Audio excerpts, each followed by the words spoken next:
The battlefield reeked of burnt metal and scorched earth. Fires flickered in the distance, casting shadows over the jagged remains of alien structures.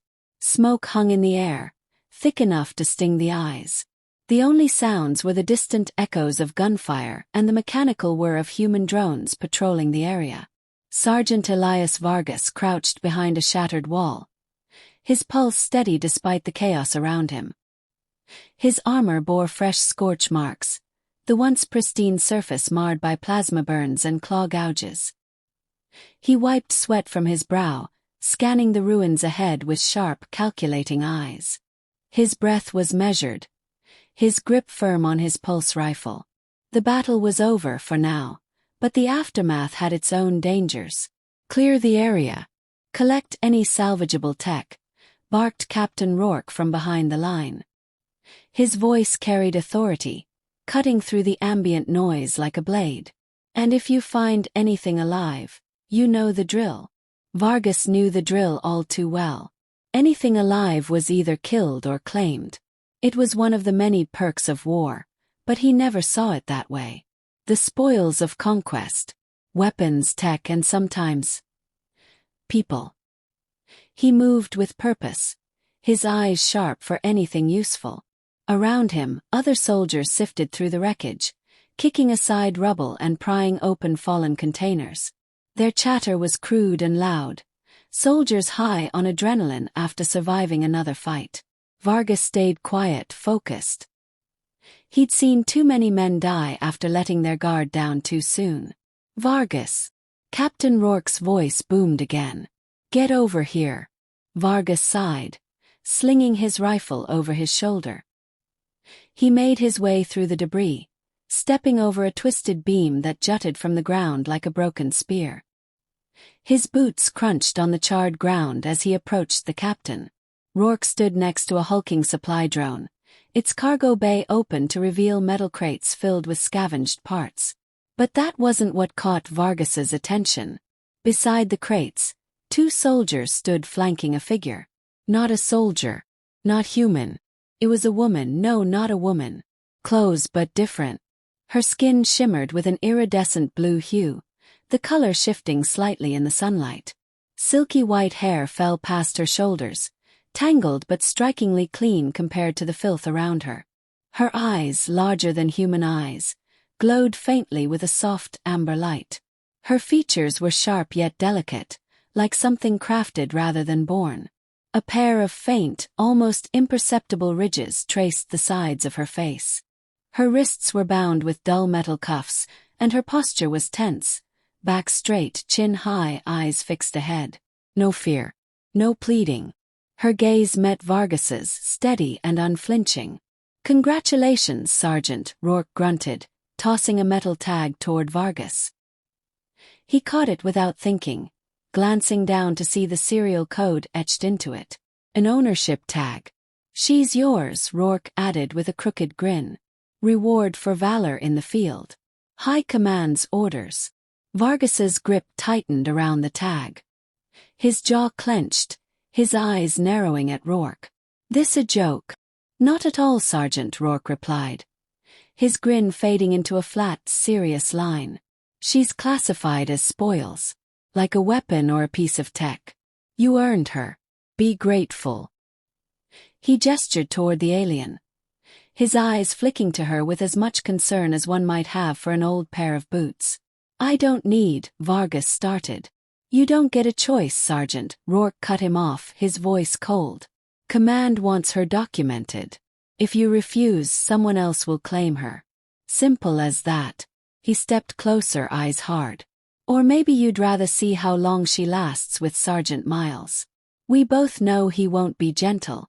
Vargas glanced over his shoulder, spotting Miles leaning against a crumbling wall, watching with a crooked smirk. His eyes met Vargas's, full of unspoken intentions. Vargas felt his chest tighten.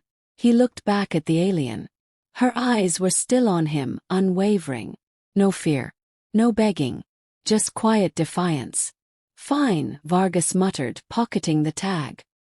His eyes shifted to her. "Stay close. Don't give anyone a reason to mess with you."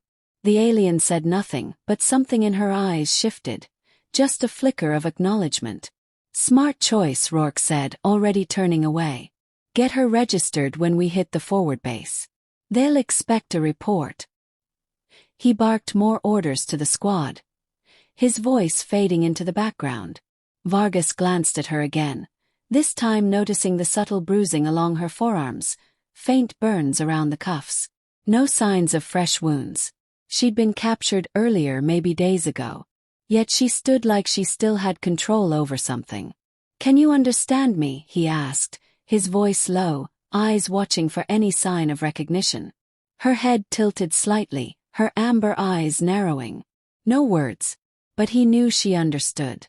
"Good," he muttered, shifting his rifle back into a ready position. "Stay close and stay quiet.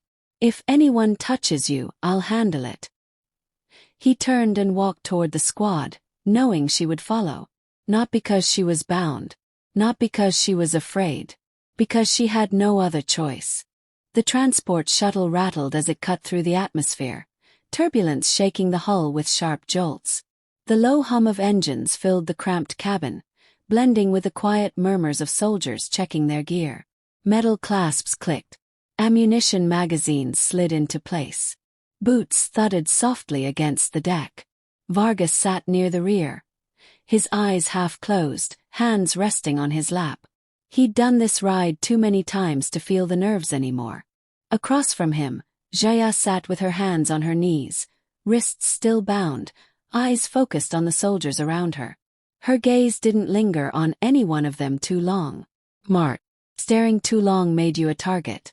Keep your pet in line, Vargas," Sergeant Miles sneered from a few seats away, his voice carrying just enough volume for everyone to hear. His grin was the kind that made Vargas's fists twitch. "Don't want her getting ideas." The soldiers chuckled, some of them glancing at Zheya like she was an exhibit in a cage. She didn't react. Not a flinch, not a glance. Her eyes stayed forward, face blank as stone. Vargas admired that. "Worry about yourself, Miles," Vargas muttered, his tone flat but sharp as a blade.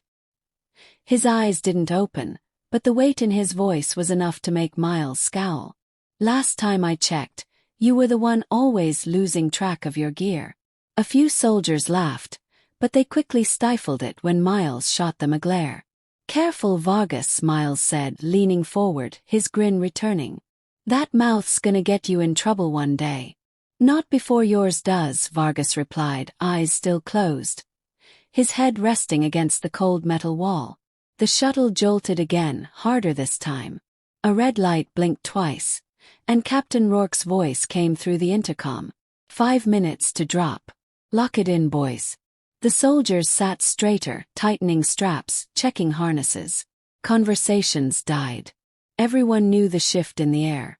That quiet moment right before the chaos hit. Vargas opened his eyes, rolling his shoulders to loosen the stiffness. His gaze flicked to Zheya. She'd leaned forward slightly, eyes watching everything with the same intensity she'd shown since day one. "Stay behind me," Vargas said quietly, barely tilting his head in her direction. His tone wasn't harsh, just firm. "Don't wander. Don't run. You run, they'll call you an escapee and put you down." Her eyes shifted toward him for a heartbeat, then back to the soldiers. She didn't nod, didn't speak, but he knew she understood. The shuttle's descent grew rougher, the rumble of thrusters loud enough to rattle bones. The red light flickered faster. "Touchdown in 3, Rourke's voice crackled. "Get ready." Vargas pulled his rifle from the overhead rack, checking the charge, his fingers moving with practiced speed. His heart wasn't racing, but his focus sharpened. No battle was ever routine, no matter how many you survived. The shuttle hit the ground hard, metal groaning, landing struts hissing under the weight.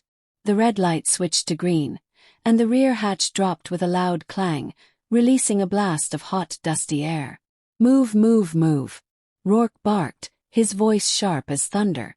Soldiers poured out of the shuttle, boots slamming against the ground in synchronized rhythm. Vargas moved with them, rifle up, eyes scanning every shadow and ridge. The landscape was a wasteland of jagged rock and red sand stretching to the horizon. The air tasted of copper and ash. Zheya followed him, her pace quick but measured, eyes darting to every movement around her. Vargas kept her in his peripheral vision, tracking her without looking directly. She was good at staying close. Gunfire erupted in the distance. Sharp, cracking bursts echoing off the cliffs. Not too close but close enough. Squad 2, hold the ridge, Rourke ordered through the comms. Squad 3, clear the south sector. Vargas's squad moved east, staying low as they advanced. Miles was ahead, leading like he always did, loud, fast and reckless. Vargas hated it, but it wasn't his call. His eyes scanned every crevice, every shadow. The enemy never stayed where they were supposed to. They moved through a canyon, narrow walls towering above them. Too many places to hide. Too many places to die. Vargas hated canyons. No clean sightlines. No exits. Watch the high ground, he called out. His voice steady but firm. The soldiers acknowledged with quick nods, rifles pointing upward as they moved. A shadow flickered on the ridge. Rest. His eyes locked on it, breath steady, heart calm. His finger hovered over the trigger. Contact, ridge line. Vargas barked, swinging his rifle up. Before the words were fully out of his mouth, gunfire erupted from above. Blue streaks of plasma shot down, smashing into the ground with molten sprays. Cover! Miles shouted, ducking behind a boulder. Soldiers scattered, diving for cover. Vargas dropped behind a jagged rock, his rifle sight tracing movement on the ridge. Two figures, thin, fast, darting from cover to cover. Two hostiles, high ground. Vargas called out, firing controlled bursts. One of the figures jerked, blue blood spraying from its chest as it fell. The second vanished behind a ledge. Push up! Push up! Miles yelled, waving his squad forward like they were invincible. Don't let them regroup. Vargas cursed under his breath. Charging a ridge was asking for a burial. Zheya, he muttered, glancing to his side. She was crouched low, back against the wall, her gaze tracking everything. No panic. No freeze. Pure observation. Stay low, Vargas said firmly. No hero moves. She didn't respond, but her eyes flicked to him, then back to the ridge. It wasn't fear in her eyes.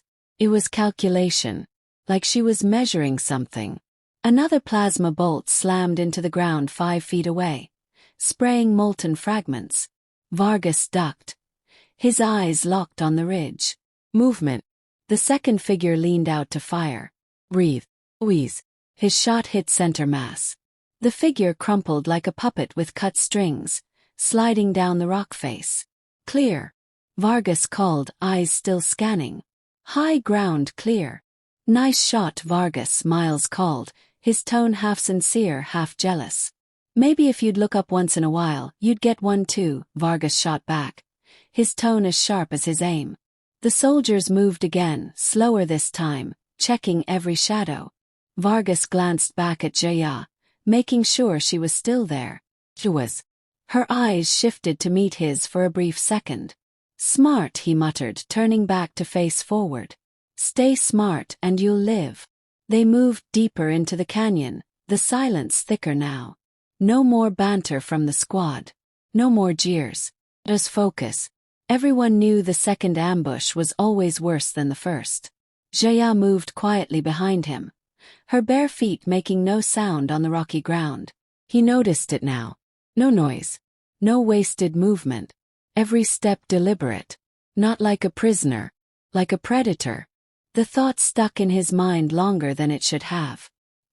His eyes darted back to her once, just once, but she wasn't looking at him anymore. Her eyes were on the cliffs above, the same place he'd been watching. Smart, he muttered again, this time to himself.